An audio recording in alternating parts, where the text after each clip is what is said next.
Orton defeats AJ Styles. RKO ends it. King of the Ring shock. Styles falls to Orton.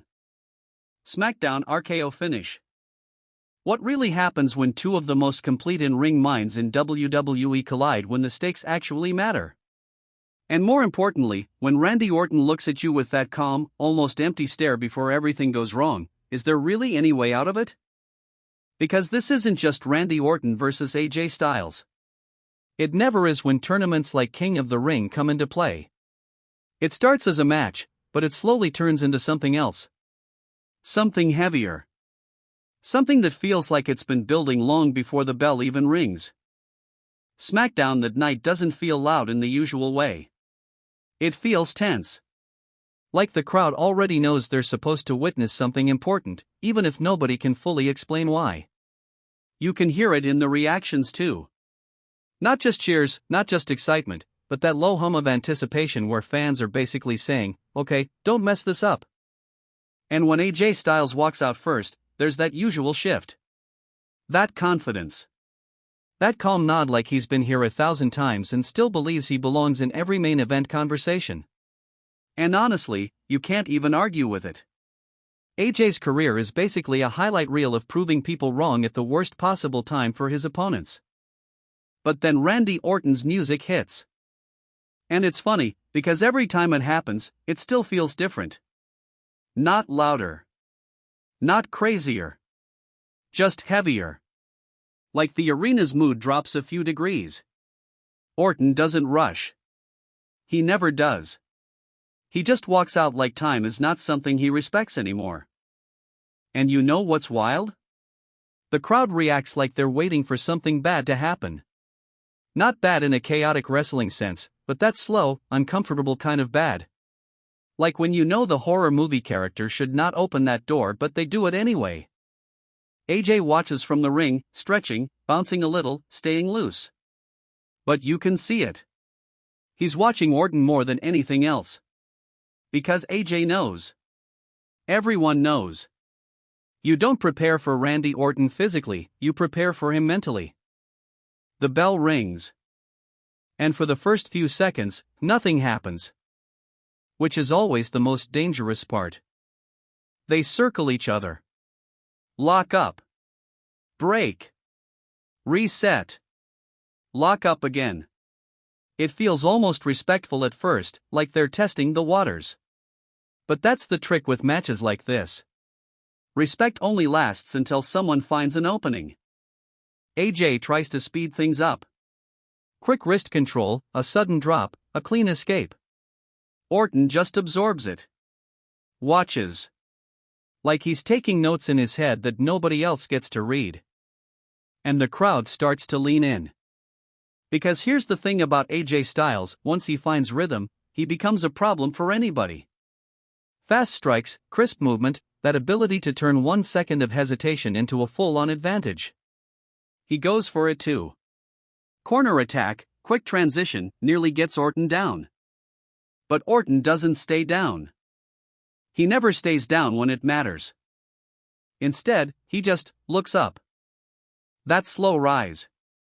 That blink. That pause where you almost think he's not fully there. And AJ hesitates for half a second. That's all it takes. Orton pulls him in. Not violently.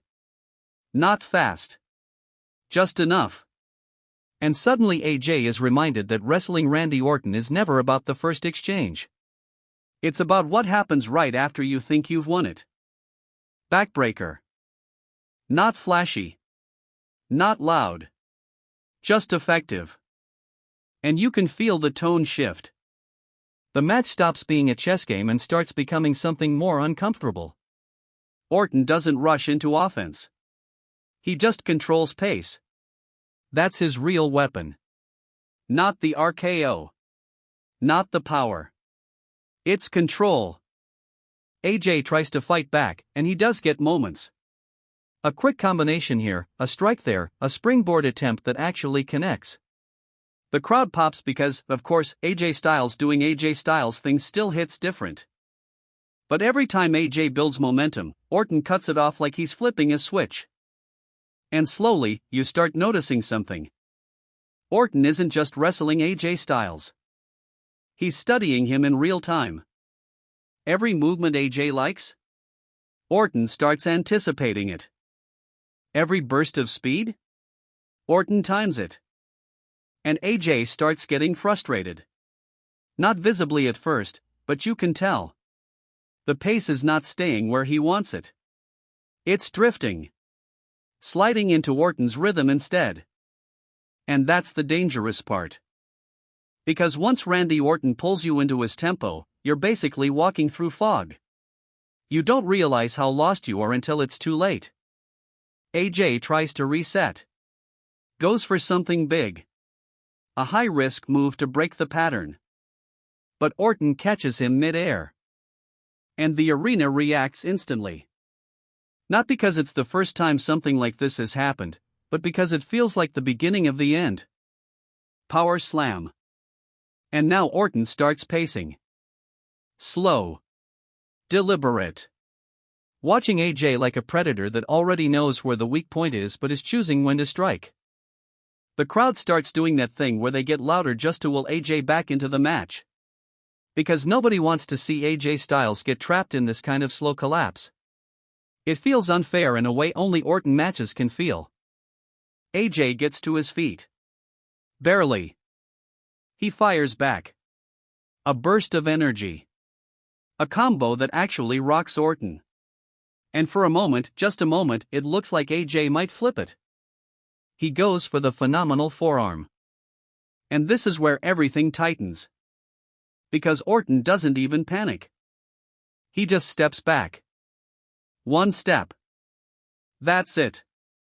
AJ lands awkwardly, turns. RKO out of nowhere. No. AJ pushes him off mid-transition.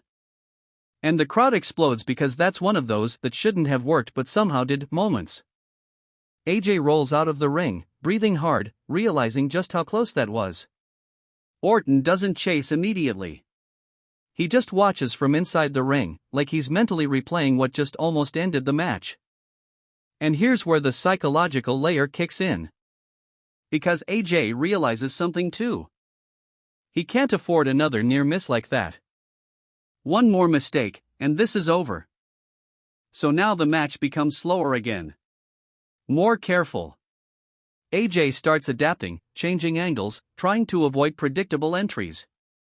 Orton responds by tightening everything, cutting space, forcing AJ into uncomfortable positions. It's no longer just about moves. It's about survival inside patterns. The crowd is fully invested now. Every movement gets reaction. Every pause feels like a setup for something catastrophic. AJ manages another burst. Hits a clean sequence. Gets Orton down. Goes for the cover. 1, 2. Kick out. Not close enough. But enough to remind everyone that AJ Styles is still dangerous at any second. AJ starts climbing again, this time trying to speed things up before Orton resets. And that's when Orton changes the game. Because Orton doesn't always need momentum. Sometimes he just needs timing. AJ runs the ropes. And Orton intercepts him mid-motion. Not with a flashy counter. Not with a reversal sequence. Just a sudden, brutal stop.